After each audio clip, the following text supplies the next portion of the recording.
Life can change in an instant. For many wheelchair users, the struggle to push forward is a daily challenge. After years of development and countless prototypes, we created Rib Grips, the revolutionary wheelchair hand rim covers with built-in ribs for ultimate grip and comfort. No more slick surfaces, no more heat burns, just pure, reliable grip.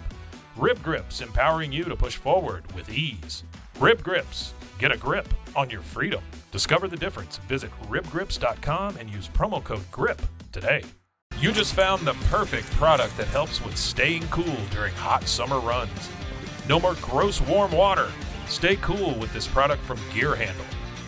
This hydration tube cover helps keep your water cool and easily accessible. Stay hydrated during those long summer runs or even delay from freezing in the winter. Plus, they're compatible with various brands of water bladders and come in various colors. Visit gearhandle.com and use promo code H2O today.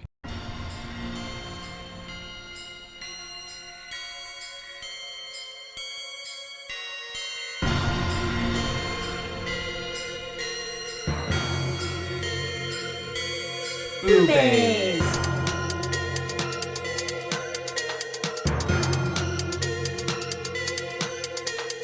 BooBaes.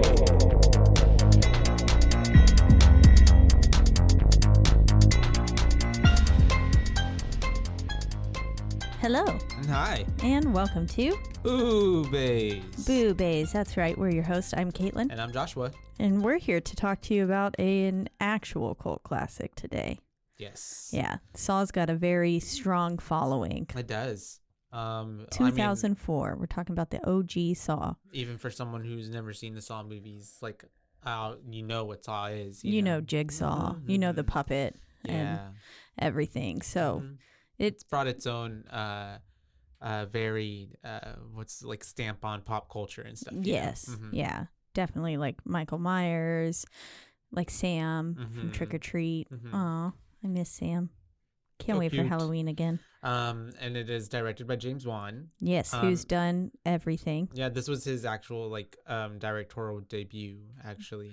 I know he'd been I think he wrote some stuff before and all that, but this is the first movie ever directed. That he ever directed with his name on it. Yeah. And what a strong start, I suppose. This movie, this Saw, is so much less bloody than I think some of the others are.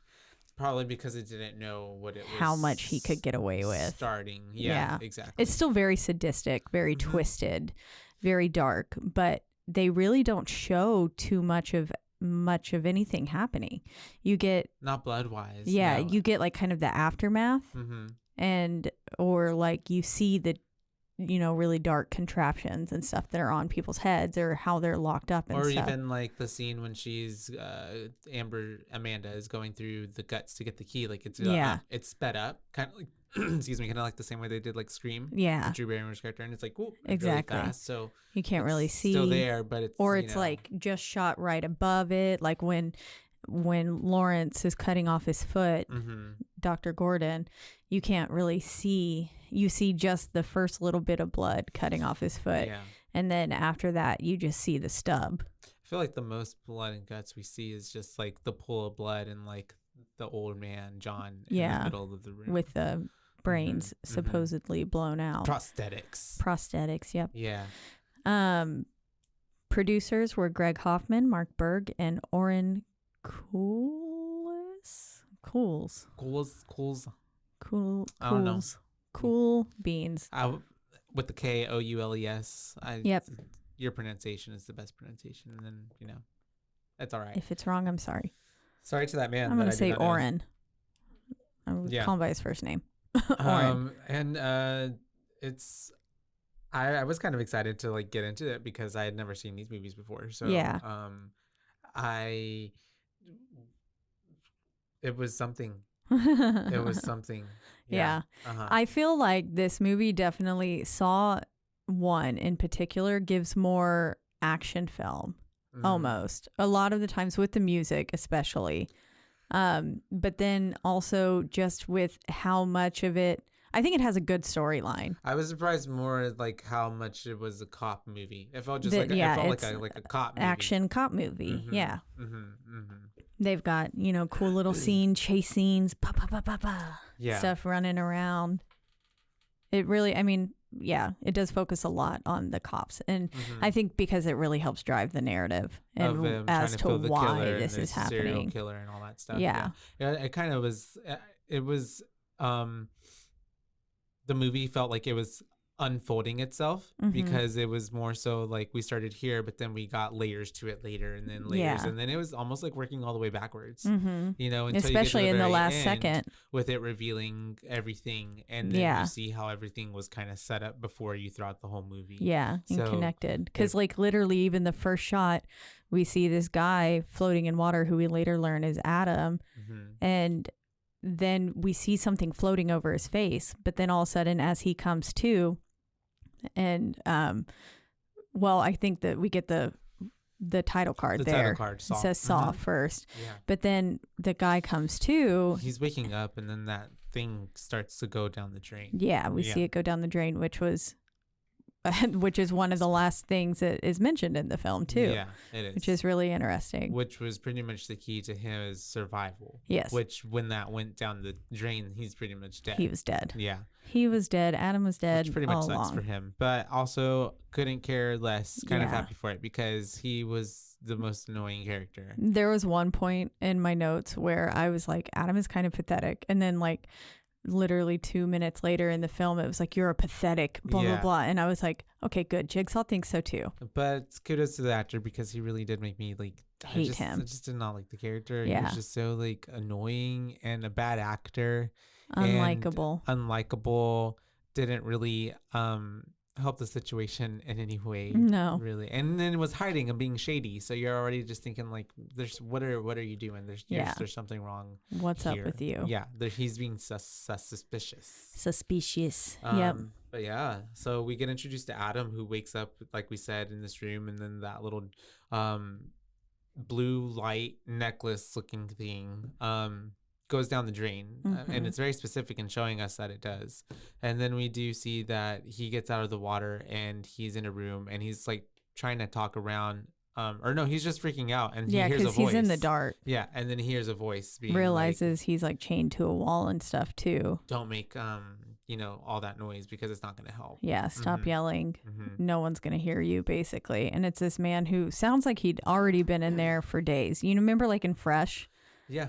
The girls on the other side, he gave like them. But he, of course, hadn't been in there for days. I think he had just been awake already for a while. He woke up. And they finally turn on the lights, and the acting here is so comical. When Adam's like so bright and he can't even see. Yeah. I don't know if he was like just that bad, or you're like the actor was supposed to be playing someone who's acting poorly. Yeah. But that was also not a point when he was supposed to be acting. Yeah, I think the actor was just bad. Yeah. Yeah. That kind of makes sense. I wonder who that was. I wonder how that leak even came up. He kind of looked like see. I know it's not him, but for some reason the whole time I was like, why is this Ezra Miller? Leigh Whannell. It looked like Ezra Miller, just a little bit. What else has Leigh Whannell been in? This doesn't even look like him. No. Not really. But he's also been in Aquaman and Insidious, which I hate Insidious. I hate the Insidious series. I wonder who he played. Lava Chalantula. Oh. Lavantula. Oh, the demon. It's like, I think it's a lava tarantula. Oh. What? Oh, I don't know who he was in Insidious. I'm hung up on. Oh, I'm like, what are you talking about? Oh, he was a director for Lavalantula. Lavalantula. Lavalantula. That sounds like something that would be on the Sci-Fi Channel. I love it. He played Specs in all the Insidious. Oh, okay. Yeah, he did. Okay, that makes sense. That is him. But he looked like Ezra Miller in this movie to me for some reason. But anyways, he is awakened, yelling, talking to this man in the dark. We get the lights turned on. It's super bright. And then finally we can see that there's two dudes in a room with the dead dude in the middle of the room. Yep. With what seems to be maybe his brains blown out. And yes, like, that is what it appears to be. All over himself and then a pool of blood. Yeah. Which, It's not the best thing to wake up to. No, and also just how dingy and gross everything in that room is also not pleasant to wake up to. Oh, yeah. I'm sure it probably smelled bad. Yeah. Oh, I can't believe Adam whenever he immediately reaches his hand inside the toilet instead of the tank. Yeah. Like, whatever was sitting in that toilet was just nasty. Yeah. So it had to smell like shit. I was also thinking to myself, and I'm glad that he even said it. He was like, "Why didn't I check there first?" Yeah. Because like you should have checked there My first. notes were like, "You dumbass, you check the tank first. Why would something be?" And also, the heart was on the tank, not like the basin of the toilet. If that was the case, I would guess, oh, maybe it is in there. Anyways. But we still would have checked in that top part first. And then if nothing was there, we're like, well, I guess it's in there. That's all that's left to do. Yeah, exactly. Yeah. And thrown up the whole time. But we are getting introduced to our characters. Lawrence Gordon is the blue shirt doctor man, as my notes refer to him as. I refer to him as Gordon most of the time. I did too. And then at some points when Adam was yelling at him as Lawrence, I was like, wait, what? And Who the fuck is Lawrence? Yeah. It did get a little confusing whenever we were with Mrs. Gordon. And that times that I would get a little bit confused there. But so we find out that Lawrence is a doctor. We haven't quite gotten Adam's name yet. No. But they're trying to talk about how in the world they got here. Yeah, because Dr. Gordon especially is like, they could have killed us, but they haven't. So that means that they want something from us, or for some reason we're that still they alive. Don't know, they need us alive. Yeah. Exactly. And we do also see that the dude that's dead in the middle has a tape recorder player and a gun in his hand, which will come into play. And then we do have basically Gordon kind of asking questions to Adam. And like, do you remember anything? And Adam doesn't remember much of anything. He's just basically saying like, I went to bed and I woke up in this shithole. Yeah. I went to bed in my shithole apartment, woke up in an actual shithole. And then the Dr. Gordon is basically saying, he was heading home. That's all he can remember. And then he woke up here. He was here. Yep. And we get the comment from Adam saying like, dead people are so different in real life. Like they don't move. So stupid. Yeah. Which I was like, so no, whack. duh. Yeah. They actually don't move because they're dead. I have to say kudos to him, because how the fuck did they not catch him breathing the whole time? Oh, yeah. I have no clue. Well, he was upside down too, so maybe that helps. And maybe they just. But I feel like attention. Your lungs, if you're laying, you'd see the back raise. But I'm sure he's a serial killer. They were just freaking out. And yeah. he's a serial killer. And he's close to death, so maybe he's got real shallow breaths. I was about to say, and he seems like someone who's got the determination to do anything that he wants. That's true. That is true. And so and also Adam is just whack, because at this point, I even at this point was suspicious of him, because he was. When he even said that, like, oh, the dead people, they look so different. Like, it seemed very much like a actor, like he's in on it. He's supposed to be doing something, and he's just playing a victim at this point, is what I was kind of suspecting. Even though I guess that's not really the case. Yeah, he was kind of in on it, not in on it. Yeah, because he had his own part to play, helping. But And then got himself fucking mixed up. Because, I mean, if he wouldn't have been the dude who was hired by Cap to follow this dude around, he would have survived, would have never been in this situation, right? I would think so. Yeah, he just got mixed in it. Unless he just then was in another scenario that didn't include Gordon. Yeah. Yeah. This is also the point where he's like, are there any scars? Are my kidneys gone? Oh yeah. And the other man was like, Gordon was like, no. You would feel it? No, you'd be in an extreme agony if your kidneys were gone. Or dead. Yeah, or dead. Yeah. Exactly. And this is where we finally get Adam's name. Yeah. And then they're looking around the room, and we realize that the clock is brand new compared to everything else. It's basically like this is like an escape room on steroids. The most like sadistic escape room. Yeah, worse than the escape room. My paranoia makes me think that an escape room would turn into. Yeah. Yeah. You get locked in, and then you're having to saw your own foot off. Yep. Or like the escape room movies, the Tournament of Champions. Yeah. The first one. Yeah. And so like sucked under you the said, water. the clock is new. So Dr. Gordon makes a comment of like, someone really wants to pay attention to the time. Yeah, they want us to know that we need to, like, they want us to know exactly what time it is at any given moment. And so we do have them kind of thinking to themselves, like, I think Dr. Gordon kind of says, like, we should kind of look around and search around. And then Adam gets in his pocket and finds a tape recorder mm-hmm. that says "Play me" with or he finds a little tape. Yeah, a little tape. It's a tape. teeny tiny little baby tape. They're cute. And it then, says "Play me." Dr. Gordon looks in his pocket and he finds a tape and he finds a bullet and a key. Yeah. Yep. Mm-hmm. So Adam's pocket has one tape. Lawrence's pocket has one tape, a key, and a bullet. Mm-hmm. And then they realize, like, okay, well, we have to play this somehow. And they remember back to the dead guy on the middle of the floor. And they're like, he's got a tape recorder. So let's steal it from him.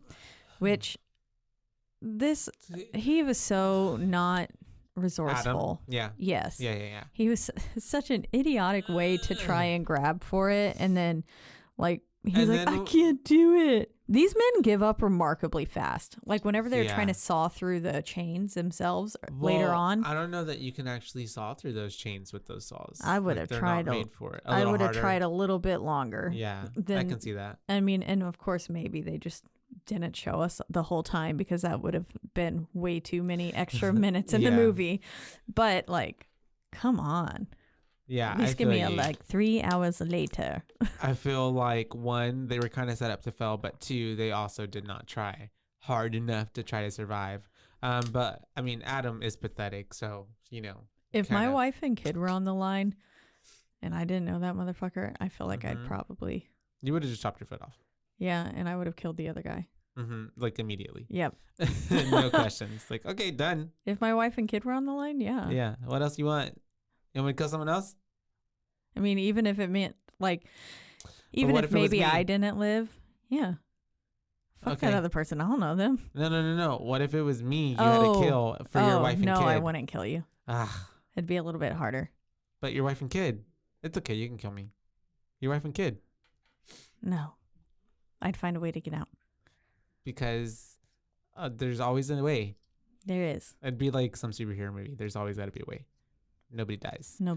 Everyone gets out. And so we do have them putting together kind of a makeshift with the t-shirt and the little drain cork thing from the bathtub tied together. They're able to get the tape player away from the old man, which also I was just like, how in the hell? But okay, whatever. I know the way that it like latched onto the. I was just like, no, I don't see this happening. But okay, at least that fast. But they end up getting it, and Mr. Adam is able to play his tape, playing the first one, and basically, Adam is pathetic. Yep. He hides in the shadows. It's very cryptic, like what's being said by the person on the tape, and then says basically that he's going to watch himself die today. Yep. He says, "You're going to watch yourself die, or you're going to do something about it." Mm-hmm. And I liked whenever he first started the tape too. He says, "I'll tell you where you might be. You might be in the room you die in." Mm-hmm. And I was like, "Nice." Pretty serials. Yep. Then he says there are ways to win hidden all around you, and so. You just got to figure it out. Yeah. I'm sure maybe Adam had even more clues for himself to like help himself get out of it. And he was just so ignorant to the like even look that he just did it. Yeah.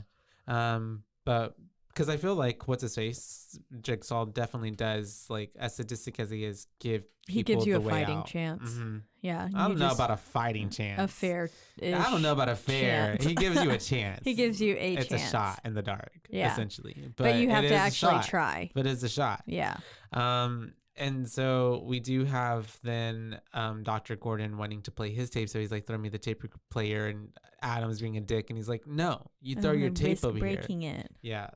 Which is understandable, I guess. But he ends up throwing it later with like no questions asked. Yeah. But I digress. And so we get the second tape played, and it's talking to Dr. Gordon, and it's basically saying like, you're a doctor and you get to choose deliver like people's death sentence, basically, whether they live and die. And now day today, in, day out. You're going to do something different, and you're going to kill someone, essentially. essentially. You have to kill Adam by 6. If you don't, then Allison and Diana will die. Mm-hmm. And I'll leave you in this room to rot. Yep. Which are his wife and daughter. Yeah. Yeah. Which is like so much more terrifying, knowing that, you know, you could be left in this room to rot and die, knowing that, and like having to sit there, live with the fact that you know that your wife and child are dead. Yeah. I mean, you'd be dead in a few days, I guess. Yeah. Yeah. Not a long life, but a lot of pain. A lot of pain. A lot of pain for enough for a lifetime. And so we do have him then, like, I don't know how, but he heard something on the tape immediately and starts like rewinding it back. And by the third time, we hear a little whisper on the tape, and it says, "Follow your heart." Which I was like, what? Yeah, I was also like, what? I was like, and who would even hear that? Yeah, because Like, I didn't hear it the first time. The last thing that I heard was basically X marks the spot. Yeah. Because we got that clue as well. But then the tiny follow your heart behind it was like, what? And then that's when they look over to the poopy toilet. The poopy toilet. And there's a little heart drawn with poopy. Yeah. And Well, it's the way poop. that he even has to like ask Adam, like, you know, he kind of is like, you know, help me out here. And Adam didn't even kind of want to do it. But he ends up going in there, puts his hand in the shit, and For doesn't no even good need reason. to, because all he had to do was go to the basin up top Yep. where the water reservoir is, the water tank.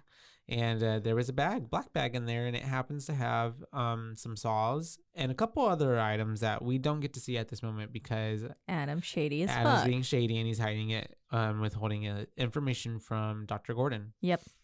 But I mean, I don't. Yeah, I mean, I get it, because like obviously this other dude is supposed to kill him. Yeah, maybe wouldn't want to give him any more reason to do so. And I think at this point, maybe Adam didn't remember all the way who Gordon was. Or- I think he don't know. did, since he threw the photos away. That's true. Yeah. Okay, yeah. I think he was. Probably. I At think that point, he he remembered. fully was aware Cognizant and was of like, oh shit. "Ooh, yeah, I can't give this guy that information because he'll then have now a motive to kill me." Exactly. Yeah. Yeah. Knowing that I caught him potentially cheating. It has all the photographic evidence. Yeah, exactly. You're right. But then they hand out the saws and they start sawing away, but not for long. Because it's not really cutting through any part of the chain, and then we get a realization from Dr. Gordon that these saws aren't meant for the chains. Yep. They're meant for our feet. He doesn't want us to cut through the chains. He wants us to cut through our feet. Which is like, wouldn't that be your leg, not your foot? But I also, Yeah. he's a doctor, not me. I mean, I guess you could chop off like half of your foot and then like slide it out. Really low. Yeah. Like on the arch, Mm-hmm. maybe. And then you'd be able to maybe get you'd have to cut it off right above the heel Yeah, you have to cut a lot of that hoe off to like get it out. to actually get it out. Yep. You couldn't even just like, And Adam's saw broke too, so he couldn't really saw for much longer. But the teeth weren't working. anyways, But we also get kind of like a realization from Dr. Gordon, and he's like, wait, I know who this might be. Yep. Mm-hmm. And we get a little bit of a flashback to information now that we're receiving from basically the narrative point of Dr. Gordon. Mm-hmm. Yep. And we're going through all the murders now we're getting like a little flash of each murder, kind of a little sneak peek of all of them. The first one starts out with this man who had to climb through barbed wire and like razors and stuff to get out, and because he had unfortunately tried to complete suicide or to unalive himself. Yeah. With a razor, probably trigger warning. Sorry, that's too late. But it's already happened. Yeah. But a few weeks earlier or a month earlier or so, and then he was like, if you really want to die, then do nothing. But if you want to live, you can get out of here. Yeah. And they were saying that he was cut so deep that there was like traces of stomach acid on the floor. Yeah. Which gotta is be just painful like, with barbed wire. Just cutting into his stomach and stuff. Ouch. Ouch, ouch, Definitely ouch, ouch, not ouch. comfortable. And also just like a really torturous.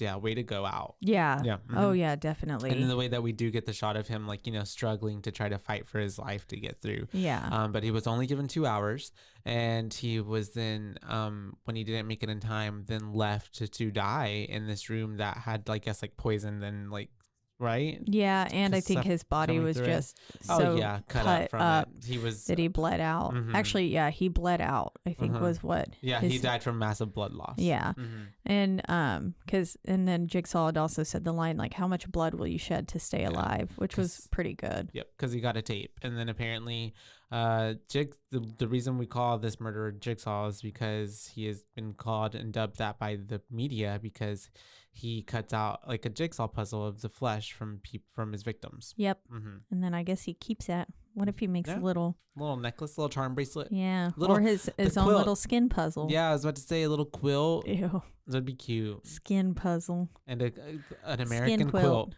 An American quilt. Aww. And so that's whenever we have the police kind of then talking about the case, and then we have them linking it to the Jigsaw killer, and then we have them finding or going back to another crime scene, a whole situation where was the dude's name Mark? Mark. Yes. Also got a tape from Jigsaw, and his whole deal was like he was lathered in this what's it called when something could catch on fire? Flammable substance. Like petroleum jelly, it looked like. And yeah, it was very thick. Yeah, and there was a safe in the middle of the room, and he was given a poison, and the antidote was in the safe. But the whole deal was that like there were numbers written all over the walls, and the combination is written on the wall. But obviously when you have a million numbers on the wall, it's hard to do because the entire room was just lined floor to ceiling with numbers, and the lights are off, and he has to use a candle to try to find that number. But mind you, also still covered in that and the highly floor flammable is substance. The floor is covered in glass. Yeah. So Ugh, what a just awful way. There's just no way. Yeah. No. And he was put in there because he was faking a so-called illness. So really Jigsaw's just trying to make people like have a will to live and then stop wasting their life. Yeah. And using and God, what's the word I'm trying to think of? Taking advantage. Patronizing and trying to, use disadvantages that some people really have to face on an everyday basis for their advantage. Because John is dying and he's pissed. Yeah. Essentially. He's mad at the world because he's got a disease. He's like, I want to live, but I can't. Yeah. And now all you motherfuckers who don't want to live or want to act like you have a disease when you don't, and you get to reap the benefits of being a sick person, but also a completely healthy person, you are going to die. Yep. And he ends up, well, obviously Mark is burnt and he's dead. But at this time, I believe there was a pen that got left. He says, all the people you burned with your act will get their revenge. Yeah. And Jigsaw is very cryptic and sadistic. And there was a pen that was left at this crime scene. Yep. And they link it back to Dr. Gordon. And that's how Dr. Gordon was, considered a suspect. Yeah, because he worked at the hospital that he was treating John at. He happened to be John's doctor, and he is, we get this setup of him kind of instructing some new residents, some young doctors, and we meet an orderly named Zep. Yeah, and he's already weird off the bat. I'm already like, this is some fucking weird ass guy. I was like, I don't trust him from the get. He's trying to talk about his patient, Dr. Gordon, and then that's whenever Zep interrupts and he's like, oh, he has a name. His name's John, and he's a very interesting man. Yeah. I was like, this is when I was like, this is the dude that's in the middle of the floor. Yep. This is the dude that's in the middle of the floor. Yeah. I was already feeling that. I couldn't tell. I couldn't see the man's face close enough at all to like tell that was him. So I had no clue. So whenever he stood up at the end, I was like, whenever I first saw it, I was like, oh my God. Yeah. And then I even kind of forgot that was the case. Yeah. Until finishing it again this morning, and then was like, oh, right. He is the person. Yeah. Because I I mean, it had been such a long time since I'd seen this one. The Saw films are not ones that I've seen multiple times. Yeah. For sure. It's like one and done. Yeah. Mm-hmm. Not because I don't think that they're good films. I'm just a little squeamish apparently sometimes. So with the gore.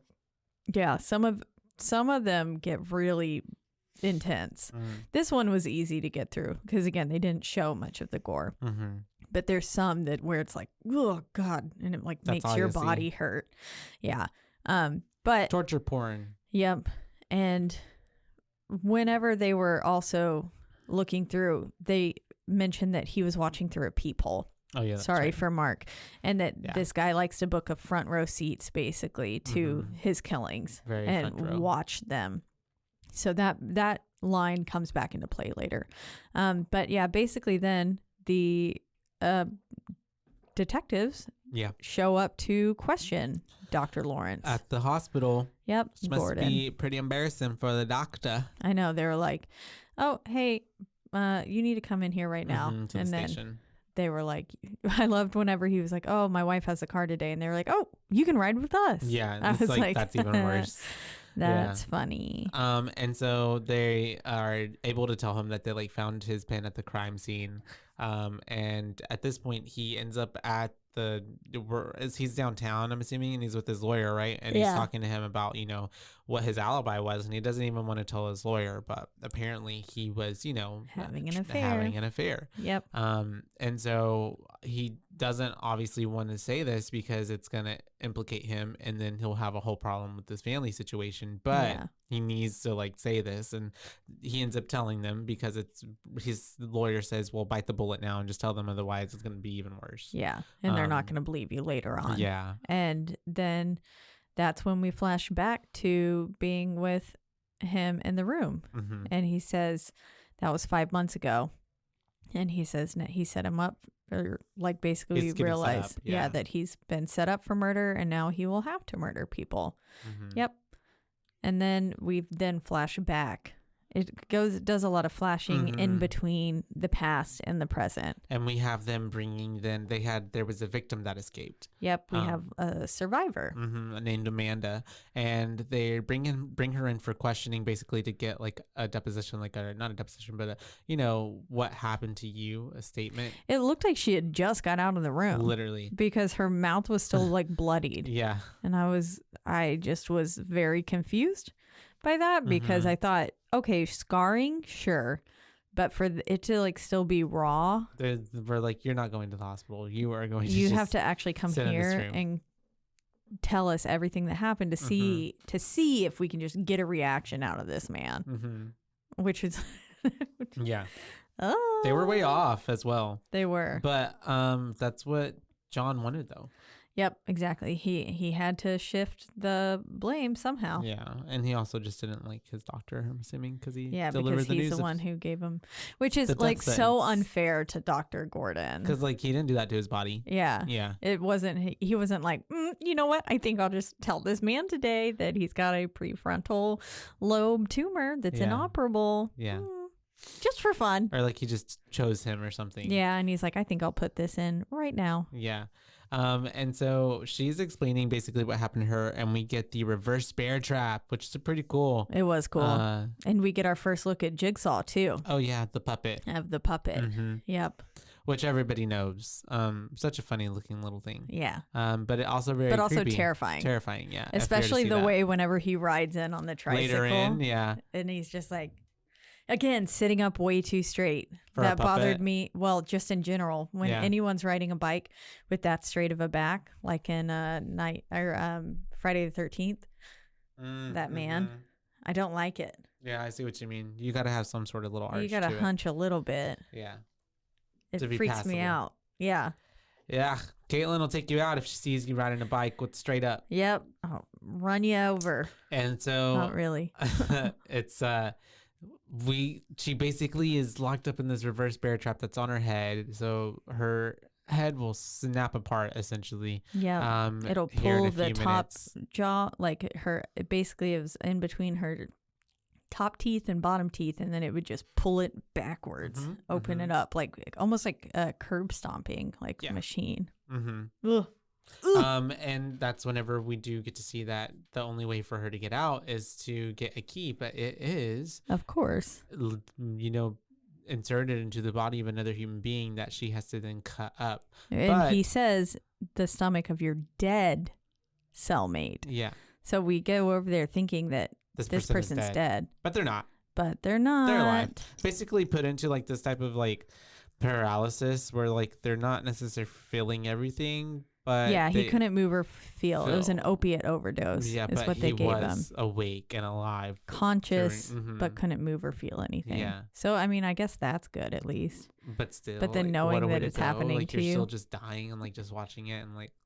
And Yeah. then she's like just pulling the guts out and like trying to get this key out the intestines and everything. Fumbling. Also, the way she kind of killed him was pretty brutal. She could have just like, but she was like stab, stab. Yeah. stab.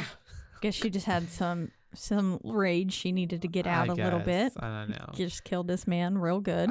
But she did get the key. She was able to then finally like unlatch the thing, and she did it just in the nick of time because when it fell to the ground, it like popped back, Mhm. yeah, which was terrifying. Yeah. The footage throughout all of this, especially whenever like she gets out of the chair, is so chaotic. I didn't like it. Yeah, it was so much. It felt like we were in like a heavy metal music very video or much like something, that. and it was like da, da, da, da, da, da. Well, and Like- it's funny because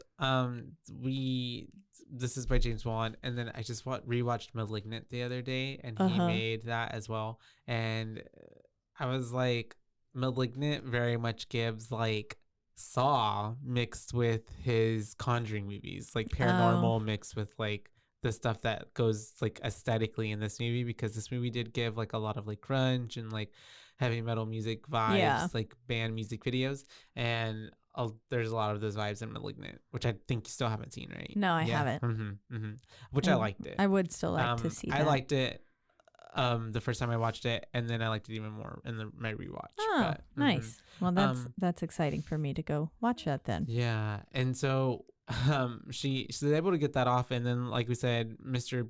Puppet Jigsaw comes out riding on his tricycle all straight up and stuff. Yep, terrifying. Her acting here, I thought was actually pretty all right as she was crying. I was like, okay, she's doing a pretty good job here. She's working for it. And sure. She survived essentially because She she's does. free. But then like they're like asking her, did you? What did the captain ask her? Because the last words Jigsaw said to her were, "Most people are so ungrateful to be alive, but now you're not anymore." And then they said, "So what did he do to you?" And she says, "He helped me." Which I was like, "Oh, girl, she's crazy." Yep. Yeah. Because they asked her like, "Weren't you addicted to drugs?" And so what did this situation do for you? And she said, "He helped me." Because now I guess she's magically not cured addicted from drugs. Yeah. drugs. I guess she was like going through the worst situation in her life. She was like, no more drugs. I don't know. But also at this point, I have, for some reason, Adam is stupid, and then two-way mirror. So mine says back with Adam and Gordon now. Adam, you're fucking dumb. Yeah. It's a two-way mirror.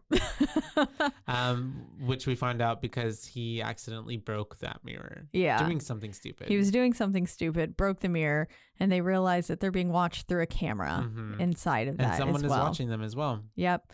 And we hear him saying, like, don't ask me for help. Yeah. Yeah. And Adam's yelling like, "This is the most fun I've had without lubricant." Adam's a prick. Yeah, he is. And this is whenever we also do see that Mr. Gordon's talking about his daughter and like the last thing he ever said to her, and then we get like a little flashback to his daughter in her bedroom, something scaring her. We see this like it was pretty freaky of like, it was a long shot of her just looking in the corner at this like wind chime, and I was like, what is going on? I thought someone was about to come out of the corner. Just out of the darkness. Yeah. But it didn't really happen. But she goes to her mom because she's scared. And then they end up getting Dr. Gordon, who's working really late, and is like he doesn't pay any attention to his family. It seems like he's definitely focused on his work. Yeah, he's disconnected for sure. And because the little girl's like, "I want Daddy to scare the man away. There's a man in my room, and I want Daddy." which is really weird as fuck. Yeah. It gives very much, there's a monster outside my window. Can I have a glass of water? Yeah. And then they are in the bedroom. The dad is basically trying to calm his daughter down like any parent would when they're little. I don't like how he calls a foot a tootsie. Yeah, I was like, foot equals tootsie. Don't like that. That was weird because he's like, give me your tootsie. And I was like, what's a tootsie? I thought butt. Oh. Not in a sexual way. Like I thought he was just gonna like go to bed, like give me your fanny so I can pat it. Yeah, it was pretty weird. No, I didn't like it, but we did the whole little toe situation, the piggies going into the market. Yeah. And she's basically just saying, she's asking like, are you gonna leave us? And he's having a heart to heart with her and basically trying to comfort her and saying that he's never gonna leave her. He loves her. But then of course the pager has gone off at this point too, and she's like, I hate that thing, which was so sad because she was so young. And it's like, damn, dude, if your young daughter is like saying I hate that thing because she knows that you work so much, like that's sad. Work so much because he fucks so much. He's got to go with the residents. He's got hoes. I guess he's making them find ways to get a job. Yeah, probably. I guess so. But then the way he says he never cheated on his wife, and I'm like, did he just go in there and chicken out every single time? I don't know, or I didn't know if because that was 5 months ago that he was meeting with someone. Exactly, and he's here now, and he was just at that lady's apartment or hotel last night. It gives that he did cheated on her, but he can't admit to it. Yeah. He can't even admit the truth to himself because he's that much in like of denial a douche and like a dick. Yeah. Because even the argument that he has that we see with his wife later, where she's like, I would rather you even just like fight with me. Tell me you hate being here because you would show some passion. Some semblance of passion. Yeah. Because she's not getting anything from him. Exactly. But yeah, he ends up, like I said, here we are fighting with his wife. Yeah. We get this whole where she's telling him that. And then it cuts back to Adam and him in the room, and he shows him pictures of them in his wallet. And he's trying to tell him to like look at a certain picture because it is his favorite picture of his family together, but it turns out that photo is not there. And what does Adam find in its spot? He finds a photo of Dr. Gordon's wife and kid tied up with an X marks the spot. And then it says, sometimes you see more with your eyes shut, written on the back of the photo in like a silver Sharpie.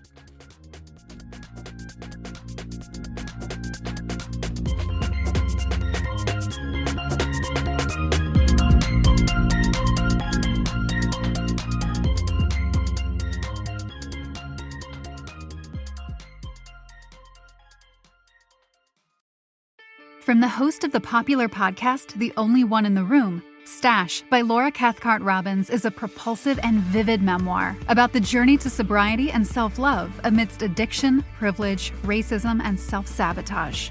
Best-selling author Holly Whitaker calls it an irresistibly delicious story, and MacArthur Foundation fellow and best-selling author Kiese Lehman says Stash is emotionally riveting. Buy Stash by Laura Cathcart-Robbins now, wherever books are sold. Hey there, homeowners. Is it time to give your yard a complete makeover this summer? Villani Landshapers, a local family-owned business, has been transforming landscapes for more than 20 years. Villani Landshapers specializes in landscape design build, retaining walls, outdoor living spaces, and so much more. Request your free consultation today and check out their gallery of residential work at villani-landshapers.com.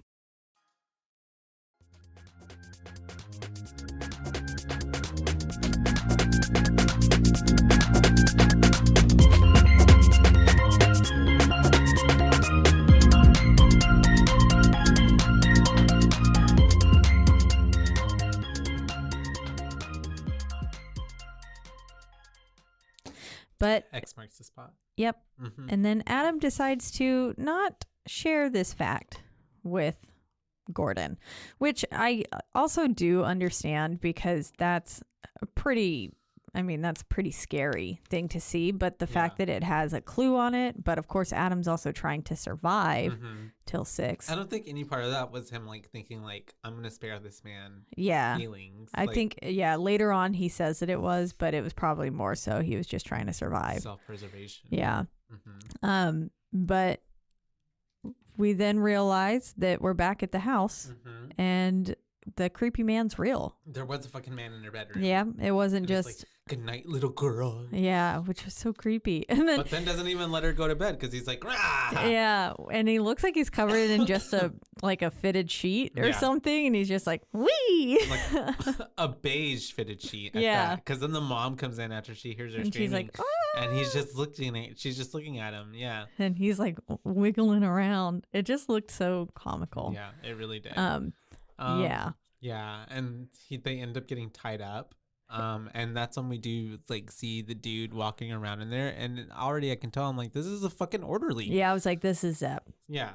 Yeah, I could tell that was Zepp for sure. And Zepp just gave sus vibes from the beginning, which I think it was intended for you to think it was Zepp the whole time. Yeah, that's true. Which I think they do a pretty good job of. At throwing it all at Especially him right if you did put two and two together that was John, you could have just thought, well, Zepp decided to kill that guy. now. Yeah. And then that's why he's dead in the middle of the floor kind of thing. Yeah. It very much painted the light on him like he was the bad guy. Yeah. The mastermind. It definitely did. Because he's got the wife and the daughter tied up. And at this He point... pulls out the stethoscope, which was like, I was like, and then he checks their heartbeats to see how quickly they reacting. race once a gun is held to their head. Which mine would Terrifying. probably be Mine like, would be like, yeah, yeah, popping out of my chest.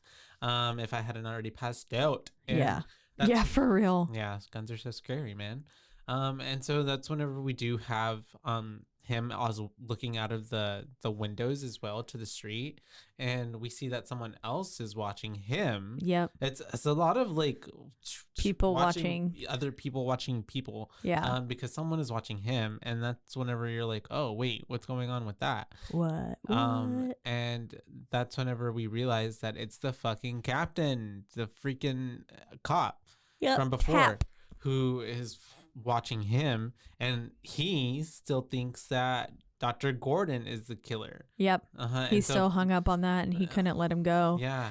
And we see that he just looks, that embodiment of the red strings tied to every single thing. He's got newspaper clippings up on the wall, and he's clearly just like living in this little hole, just watching. Which is so like he's gone off the rails a little bit.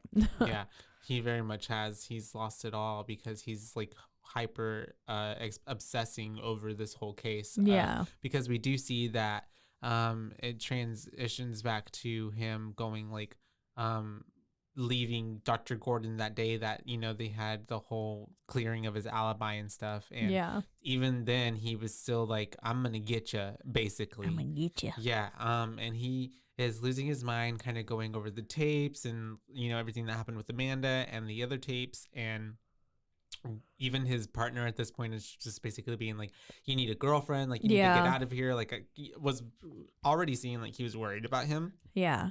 Because he was like, basically, all the other cops were going down for a beer and stuff, and Singh invited him to go. Yeah. But then that was when he was like, no, I'm just going to keep watching this a few more times. Yeah. And then that's when he makes the girlfriend comment.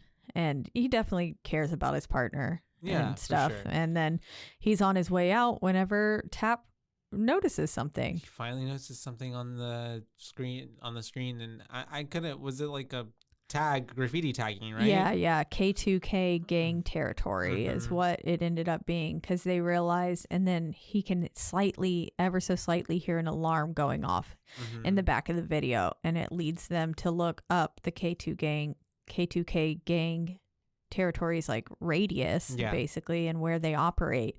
And then they find that, and they like cross-reference it with where the alarms have been activated within the last couple of weeks. Yep. And they notice that there is one place where it overlaps. Yeah. And it's this old mannequin factory, because of fucking course it's a mannequin factory. Yeah.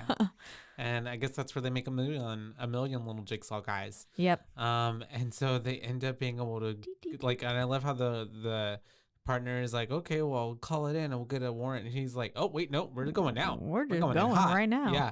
And so they do pull up, and really fast they stumble upon a workshop. Yep. And they're like, whoa, what the fuck is all this? I know, yeah, like not hidden in the slightest. Not at all. But we do see like basically the jigsaw puppet once it's revealed, and then like torture mechanisms and stuff like that. Yeah, as well as miniatures of the scenes. Oh, that's right. He's got it planned out. So we see that even 5 months ago, basically, because I'm assuming this was roughly around the same time, because Tap's throat had time to heal. Yeah, exactly. So that, because this is what leads up to him getting his throat slashed. Yeah. And so this is roughly 5 months ago. So even that far in advance, like he was planning out, because we saw the miniature of them in the bathroom.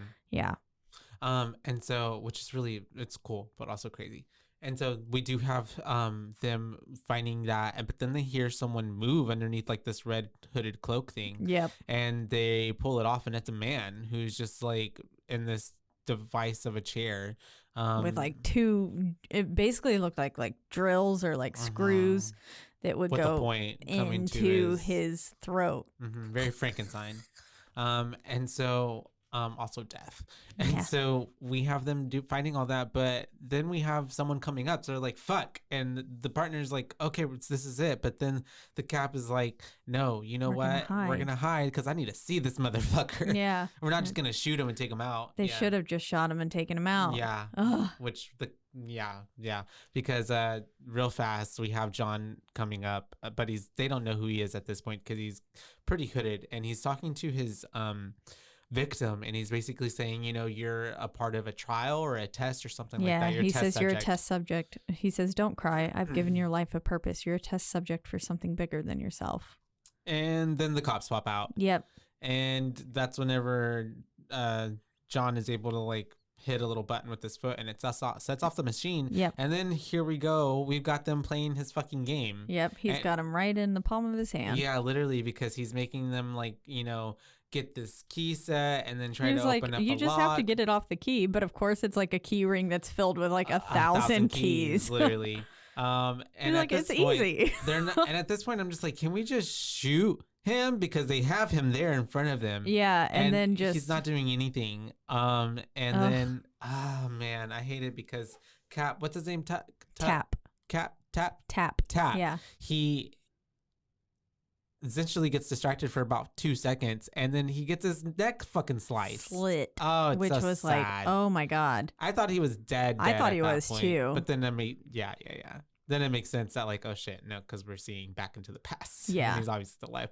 But we do see his neck get slit, and then that's whenever John runs off, and his partner is able to stop the machine before it kills that one dude that was up there. He just shoots the little things and makes them stop going off. I guess. And then he chases after Jigsaw. Who ends up running down like an alley. Very sad. Yeah, and then he almost gets him, and he ends up kind of like shooting him down. But whenever he's walking closer, he crosses a booby trap, and trips gets a wire. Shot from above him with like these shotguns, just all of them, and all up into his body, and he just like falls over and dies, which was really sad. It was really sad because he was funny. He was the one who made the comic. Well, you can just ride with us. Like, he was kind of comical, and stuff. While Tap's very like serious, and like he really cared about Tap as well. So you're like, oh man, and you know that they probably had a pretty like serious bond, being partners and stuff. Oh, definitely. Because then even Tap is like trying to run down to get to him, and he sees that he's dead, and he's like. Yeah, you know, and then it goes to this very the grayscale frame. Oh yeah.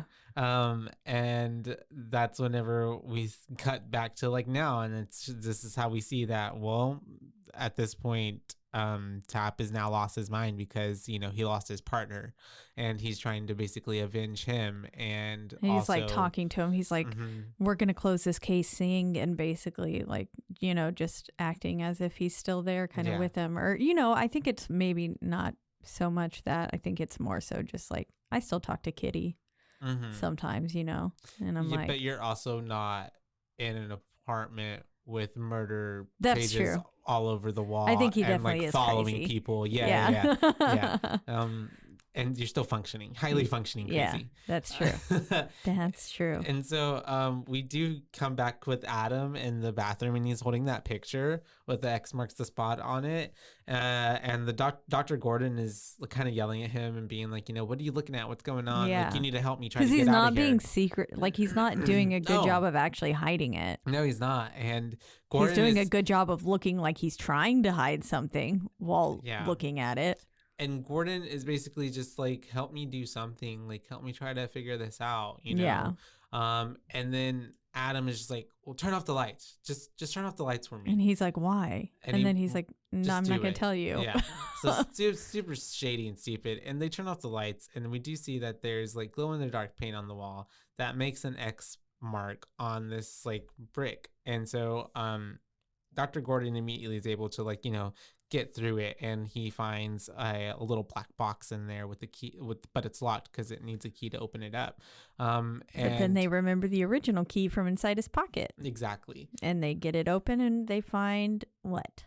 They find two cigarettes. Yep. A little note, a lighter, right? Yes, and a cell phone. And a cell phone. Yes. And then the little note says, the cigarettes are harmless, I promise. Smoking is only poisonous when it ends in bloodshed. Think about this. You don't need a gun to kill Adam. And basically that's implying that you can use the blood that's filled with poison. That's from the dude that's in the middle of the room. Yep. Yeah. And we also have him trying to call 911, but he then very quickly finds out that the phone is only meant to receive calls, not make calls. Which that is technically a goof. So 3 different tones can be heard, and he says that the cell phone has been blocked from making calls. However, FCC rules require every telephone that can access the network to be able to dial 911, regardless of any reason that normal service may have been disconnected, including deactivated or blocked phones. Oh, interesting. Yep. So technically, they could have still called the police. 911. Yeah. But that's fine. Yeah. We don't need that for It's the Hollywood, movie. baby. Yep. And so that's whenever we have him remembering, because I guess the phone noise sound reminded him of how he ended up in this room, and he's reminded of how he was walking after work last night and how he thinks he saw someone, and then he's like going to a phone to use a phone, and we see someone getting out of his car in like a red jacket and like a pig mask, which was terrifying because we saw the pig mask earlier whenever the 2 detectives went into the mannequin factory. But seeing it on someone is entirely different. That was terrifying because especially just the way that that person got out of the vehicle as well. Yeah, it was scary because you're watching it unfold from one of those like big circular kind of helps you see around the corner mirrors. Parking garage mirrors, yeah.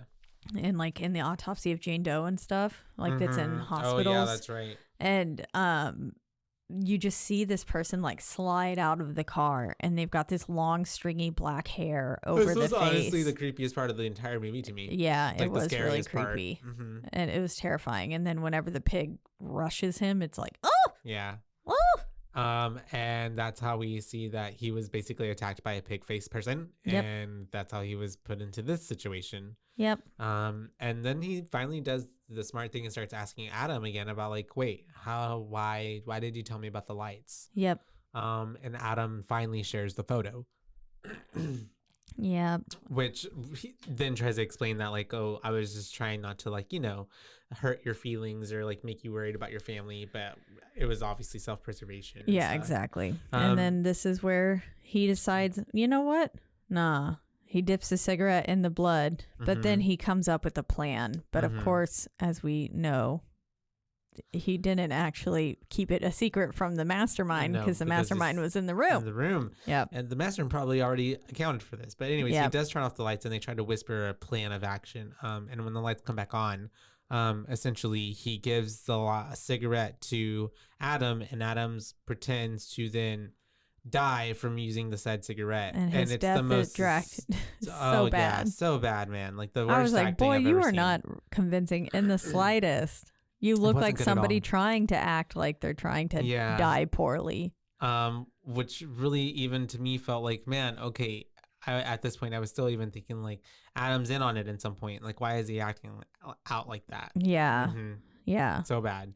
But he's on the floor and he's trying to pretend like he's dead, but he ends up getting electrocuted. Yeah. And basically he electrocuted him just to show that no, he's not dead. Yeah. And I wonder if John had something there at that point in time, or if he gave him like a contingency plan of like double check to make sure that this fool's dead kind of thing. If in the event that he smokes a cigarette or something. Or fakes it. Yeah. That makes sense. And we do have Adam coming back to, and he's like, I remember everything now. Yeah. I guess the electrocution helped jog his memory a bit, because we figure out that Adam's a photographer, and we see him getting home, going into a dark room, and apparently he's taking photos of Gordon. And this is where we're like, oh. He's been following him around. Yep. Everywhere. Yeah, because there's quite a few photos of him. And then we wake up with him in the dark room, and the dark room light is off.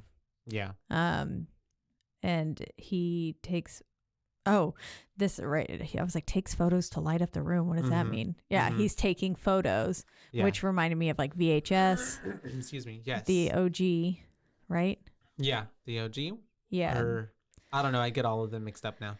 The one where the girl's like an alien or whatever, and she's pregnant. Oh yeah. Also in the movie, it was something about like, it was like a Zoom call basically. It was a very 2020 movie. They were talking about the pandemic and stuff, but there's a instant in that film. It's on Shudder. It was a Shudder original. I was like, did I watch it? No, we didn't cover it. Okay. But I was just thinking of that film. It also uses the photos to light up the room and stuff like that. But yep, he's taking photos to light up the room because all of his lights are off. Yeah. Oh, it gives also, there's another movie, Shudder. Oh yeah, with like the Shutter. Ghost. Yeah, yeah, the ghost one. Yeah. I like that film. At least I think I did. I think I remember not liking the ending. I think it has Joshua Jackson in it. I think the dude from Dawson's Creek. Oh, maybe. But anyways, I digress.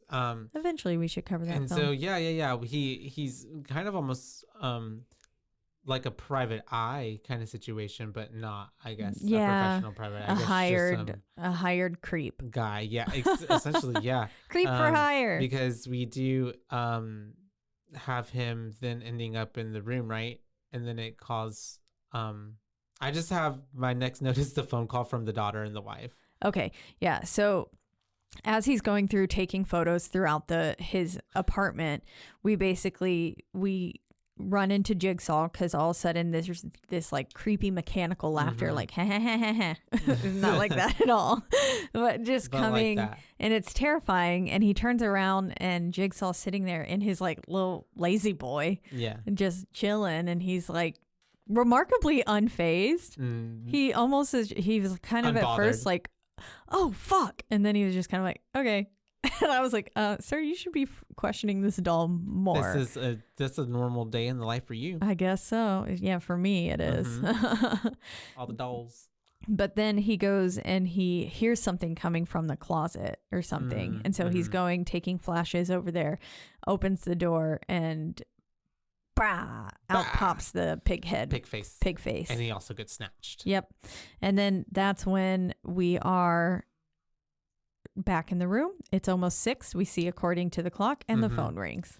And it's a phone call from his wife and daughter. Yep. And his daughter sounds really distressed. Yeah, she does. She was acting for her life here. She was. Because she says, the bad man from my room is here, and he has us tied up, and he has a gun. Yeah, and Gordon's just like, hey, and trying to call to his wife, and like nobody's really responding. But then finally his wife is trying to talk to him, and it's whenever he's talking to her that she says, is Adam there? Yes. And he was like, what? How do you know him? And she just says, whatever you do, don't believe the lies that he tells you. Yep. He knows you. He knows he knew all about you before today. And then that's whenever he asks Adam, because the phone gets disconnected. Yeah, that's right. And he's like, do you know me? And Adam's the worst fucking liar on the face of the planet. Even Dr. Gordon is just like, you're the worst liar. You're really bad at this. Yeah. And he's like, how do you know me? And then he's like, okay, you got me. Yeah. Because real fast, he's just like, well, I followed you to that shit motel or hotel, whatever. Don't you remember having a picture taken of you in the parking lot? That's right. And it was like, and he's like, I've been taking pictures of you for a few days now. I take pictures of rich men like you who like to fuck their secretaries. And it's like, okay, dude, we get it. Adam's so full of shit. Man. Yeah. Yeah, because he's bringing up how he followed him and he saw him go to this one hotel with the lady. And this is the lady that we see him meeting up. And I guess he was supposed to have an affair with her, but he ends up like chickening out. Yeah. Yeah. Basically ends up not doing it. And then all of a sudden, while they're in there, though, they get a phone call. They get a phone call and it's from this person. And it's like, I know what you're doing, doctor. Yep. And it was like, oh, okay. And definitely then freaked him out. Then this is where we flash back to the real time. And he's saying, okay, well, who paid you to do this? And he was like, I don't know. He called himself Bob and he paid cash up front. That's all I know. And so at first you're thinking, oh, it's like Jigsaw kind of thing. I know, that's what I was thinking. I thought it was John. Yeah. And then he was like, well, what does he look like? And he's like, I don't know. He was a tall black man. And then with the scar on his neck. With the scar on his neck. And he was like, Agent Tap. Yep. Or an ex-detective. And it was Tap who had paid him to take the photos and trail him to see where in the world he was whenever he couldn't leave his apartment, I guess. He needed someone on the outside. Yep. And which would have been his partner, but his partner was dead. And so that's whenever we do have then Adam like being like, I don't care what you do in that hotel. I don't care if you have a peanut butter hooker gangbang. Yeah, 15. Yeah. Oh my gosh. Exactly. And then this is where Gordon finally tells him, like, you're not a victim in this game. You're a part of it. Or does Adam tell him that? Someone says that line. He says that to Adam. Yeah. Okay. And then that's whenever we see that it's also 6 p.m. Yep. And this little girl, that's where I said she was acting for her life. And we get finally the reveal that it is in fact Zepp, the orderly.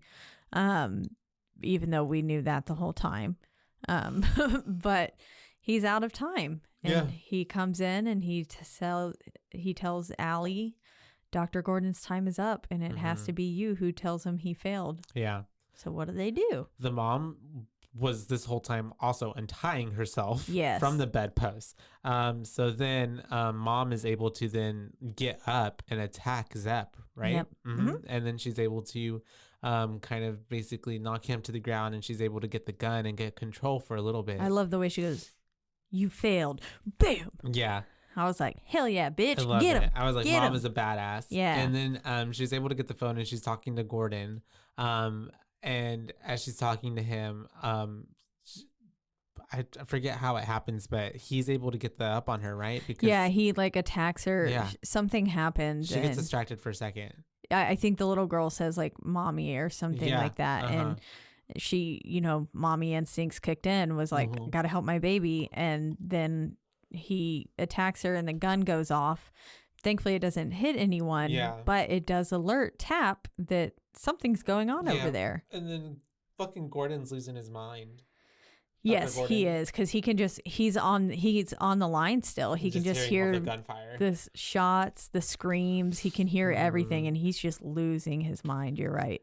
And that's whenever we do have the orderly.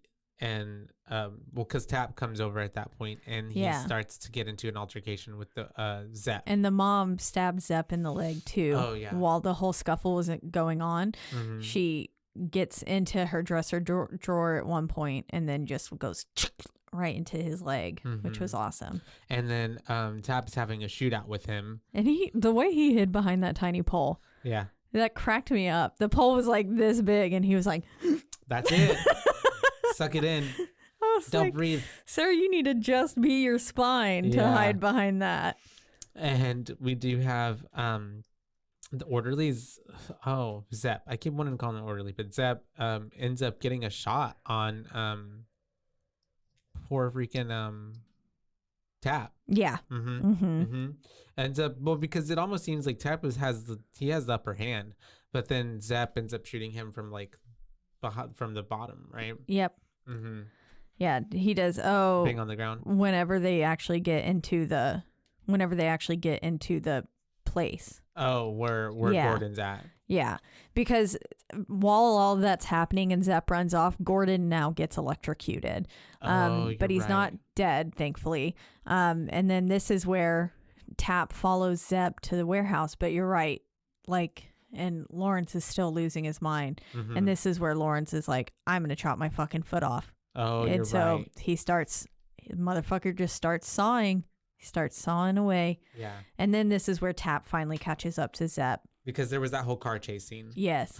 Yeah, there was. They're in the car and they're just like, very, again, action like cop film. yeah.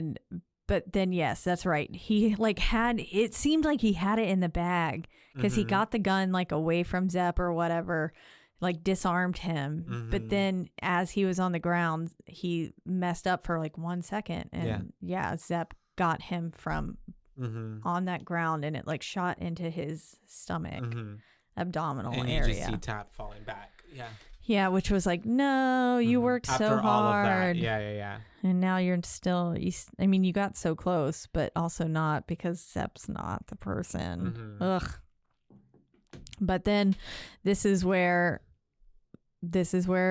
Gordon, I was like, Adam, no. Finally has his leg chopped off. Yep, chops his leg off and he puts the one bullet in the chamber, crawls towards Adam, and he says, you have to die. And I love how Adam's like, family. no, don't do it. And then and also Dr. Lawrence Gordon looks really freaking sickly. He looks so sickly. So he bad, also man. a little bit looked like Will Ferrell covered in like flour. I could see that. Yeah. There's just something about the way his face looked at the time. I was like, you look like Will Ferrell. Will Ferrell covered in flour. Yep. But he ends up shooting Adam. He does. He shoots him, thankfully, and he shoots him in a manner that keeps him alive because he's a doctor. He knows. How. It's like Show Me Where from Crimson Peak. But yeah, so he shoots him, but Adam is not dead, and Zepp comes in at this moment, right? Yeah. Yeah. And that's whenever he comes in, and then he's about to attack Dr. Gordon. Yeah, because he ran out of time, and he was like, it's still the past rules. 6. Yeah. Yeah. So you still have to die, basically. And then this is where Adam just goes fucking ham. Pops up and starts beating the fuck out of Zepp with the tank of the top water. thing. Yeah. What's it called? Toilet. The toilet tank top. Toilet tank top. Yeah. Toilet Porcelain. tank top. It's Yeah, just you a little. can kill people with those things. I'm imagining a toilet wearing a tank top now. Yeah. Oh, get your toilet tank top for just $9.99. And just getting his head bashed It's a in. tank top that looks but we like also a don't toilet. see it. For maternity clothes. Yeah. Oh, God. But that would be a work. perfect maternity Halloween costume. It's just the toilet. The toilet. Are you equating pregnancy to toilet? I am. You I'm have sure to throw up a people- lot. That's what I was about to say. But Adam kills Zepp. I'm assuming. Yeah, I'm I don't know. assuming he. If not, I think he gets him pretty dead. And we have all that happening, and I guess at the same time, Dr. Gordon is able to. He's like, I have to go. Yeah. I'm gonna come back. I'll promise I'll come back with help. And he's looking so pale here. I don't think he's gonna make it, but he ends up making it out of the room, I guess. Yeah, at least. Yeah. He was looking so pale, it almost made me nauseous looking at how pale his lips were. Because I was like, oh God, he must feel so sick. And it made He's losing me all like that blood. Yeah. I didn't see him make a tourniquet for himself at all. He tried with his outer shirt. Okay. And he tried turning that around his leg, but it's just a t-shirt. It's not a legit tourniquet. So he knew like, I'm going to bleed out and die if we don't get help like now. Which of course too, with how far Tap had to chase Zepp down, they're really far down in there. an isolated area. Yeah. So. And it said raw sewage too, was like around the area, which is like, so, oh infections. God. Yep. You're dead. Galore. It's gonna get in the bloodstream. And so we have him getting out. But then obviously there's gotta be a twist. Yep. There's gotta be a twist. Always gotta be a twist. And because Adam's just there, kind of like being like fucked. And then we do see the body, the old man getting up, rising off the floor. Yep. We realize that Zepp was made to do this too because he finds the tape recorder in Zepp's pocket. Yep. And then he's like, oh my God. And he listens to the tape basically. And then we realize dead guy isn't dead. He faked it the whole time. He rips off the prosthetics, making him look like his brains were blown out. And I love the way he gets up and he was like, that key that key. That was your way to unlock that chain. Yeah. And he was just... That would have been your way out. Yeah. The whole time he's just like, you dumbass. You only had to do this kind of thing. But it went down. You let it go down the drain. Yeah. Yep. You let your life go down the drain. What a metaphor. I feel... yeah. And poor Adam is just being left because then John is like, time's up, game's over, and is walking out, and Adam's just screaming as he's walking out of the room. And at the same time, we get the montage of it's showing us that John, everything that happened and transpired, has the inoperable prefrontal lobe tumor, and it basically flashes through the whole movie. And he says, we get the line again, most people are so ungrateful to be alive, but not you, not anymore. And he says, game over. And he slams the door shut, and it ends with Adam screaming in the darkness. Yep. I thought that was actually a really good ending. I loved the ending. I thought it was pretty perfect ending to it.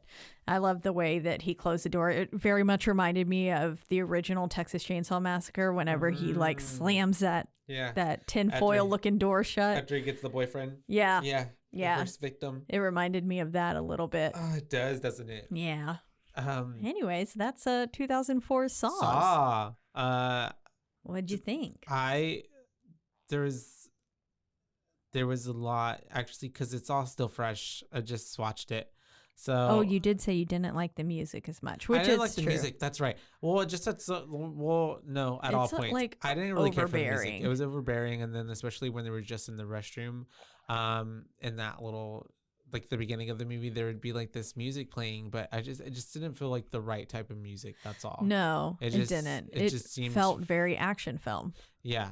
Yeah. And or like a trailer. At one point I asked you, are you watching an ad? Yeah. Because I literally thought a fucking trailer was playing, and I thought it was in the beginning, there was blah, blah, blah. There was the legit movie. Yeah. So yeah. Other than that, I thought it was a pretty good story. I thought it was pretty cool, that they had him basically, the killer was there in plain sight in front of the two people the entire time. It's a mix of a lot of things, like an escape room, like you said, and a whodunit, and a crime cop genre type of movie film. Yeah. So there's a lot of stuff going into play with it. I feel like I'm not as in love as I thought I wanted or was going to be in with it. Yeah. But I'm not disappointed. I think there was a lot of hype, I thought. Yeah. It was a lot different than I thought going into it. It was a lot different than I remember. I just didn't expect it being so crime cop movie driven. I don't know why I didn't know that about it. The next ones are same less thing. Oh, okay. Driven in that way. I think it's more like we were talking about. It's more just like torture porn, basically. A lot more gore, a lot more blood, stuff like that. Which you get a little bit. I guess is synonymous with the franchise, so that's what I was thinking of. Yeah, and stuff. And so I think we get more into that realm with 2 and 3. I was realizing I have seen Saw 5. I think I saw Saw 5 in theaters, and that might be the one with the leg twisting that I was talking about. Gotcha. But I don't remember. They all bleed together in my brain. And I've definitely seen Saw. I definitely had seen Saw 1, and I think I've seen Saw 2. I don't know if I've seen 3 ever. So I'm excited to go into it and see it as well. See how they all start to work together. I know nothing, so I don't know if they are the same story continued or not, or what. But I would give first Saw, a solid 3. Solid 3. A 3, right in the middle of the road. Yeah. Yeah. I didn't feel like it was the best movie I'd ever seen in the world. Oh yeah. But it wasn't the worst. I guess I feel like It's really interesting. I kind of feel like I would have liked this maybe if it was even more like a series as opposed to like just a movie, because I feel like there's a lot where that you could get been, each of the deaths, like an hour that would have been episode cool. long, and them trying to like get to rush to it, but they never get to it in Yeah. time, and then it culminates in this big old like 8 limited series like the episode, you know. Yeah. So I don't know. But, that would have been really cool. Right? Of course, they weren't really doing that in they kind of 2004. like, yeah. But missed That's true. opportunity for Mr. I'm sure this was probably much more a great monetary means for him. Yeah. This was pretty. Saw was pretty lucrative. That's why they had like 7, 8 more that came from it. Exactly. But yeah, I feel like that's why I feel like maybe I would have enjoyed it more. But other than that, I mean, like it's a pretty good film. There's a lot of big ideas that are in this film, and I think that it's always better to take a big swing and a big risk and get some payoff than like to make a really boring or just like really predictable movie or safe movie. It was cool. I liked it. It was pretty cool. And Good. I remember, at least for the time and when it came out as well, it was very much like cultural reset in horror, because at that point now it became its own type of set of movies and genre, and definitely people then are now like expecting that of horror films. Yeah, I would agree. Mm-hmm. I think I give it a 3.5. 3.5. Yeah, 3.5 is about where I'm sitting. Overall, I thought it was a really great film. Pretty easy to get through. Actually, really easy to get through. It's only an hour and like 43 minutes. Well, I will say too, this movie, like you have to pay attention the entire way through. Yeah. Because I was noticing, I was like, oh, blinked and I've totally missed like a plot point. Yes, or like exactly. a clue or something, you know? Yeah. Yeah. Very much like escape room and stuff like that, where you have to pay attention. Otherwise, you've missed something I'm like, major. oh, how did we get here? Yeah. And so I personally do enjoy films like that make you have to pay attention the whole time. I don't want one that's going to make me be like, okay, I didn't need every hour and 43 minutes of this film was pretty relevant to the film, which was awesome. I will agree. The music was not great. Yeah. It was too much, way too much. And I was a little let down that there was less gore, but it was also very tasteful. I felt like the way that they did show it. And it's fucking dark as hell. It's so dark. Yeah, Very I feel twisted. like a lot of parts of it were very dark. Like just both, the whole both idea. lighting and idea. Yeah. It was very gritty kind of film. Like it felt very like Grindhouse almost. Yeah, which was exciting. Yeah. Oh, we should cover The Green Room. Never seen it. Never heard of it, but I'll really? look into it. Oh. Yeah.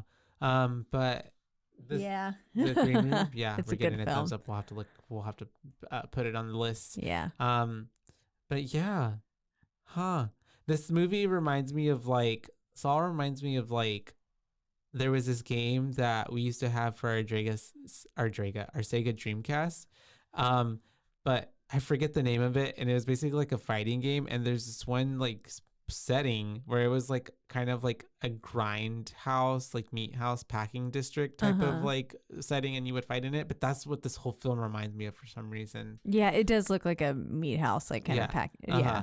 I think it's just because of the like tiled walls and everything like that too. And also you never see a bathroom that really is like that set up. Yeah. It was very bizarre. I mean, it was all a set. Yeah. But yeah. It was like he built it just for this little thing. Yeah. But yeah, so there you have it. A 3 and a 3.5. So a 3.25 so from your booze for Saw. We'll see if the other ones can get a higher rating from me. Yeah. Yeah. Or maybe they'll get a lower rating. We'll maybe. see. We never know. But as always, we're in the lovely Rug Media Network studio. That's right. They take great care of us, and you can listen to us or any of the other amazing podcasts on this network at one central place, which is rugmedianetwork.com. That's right. And then if you want to listen to us, you can also do so on a slew of podcasting platforms, the biggest two being Spotify and also Apple. But wherever you do listen, don't forget to rate, review, like, and subscribe. That's right, because that is the only way we can get ahead in this world.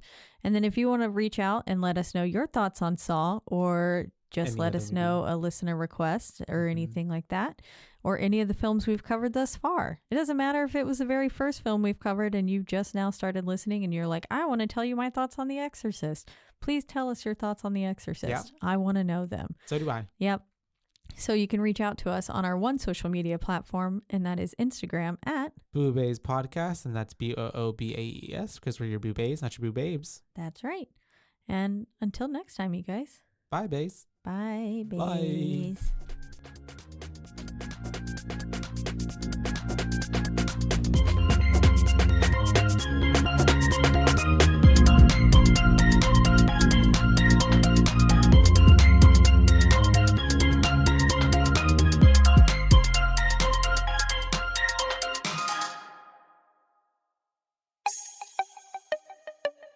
This has been a Rogue Media podcast.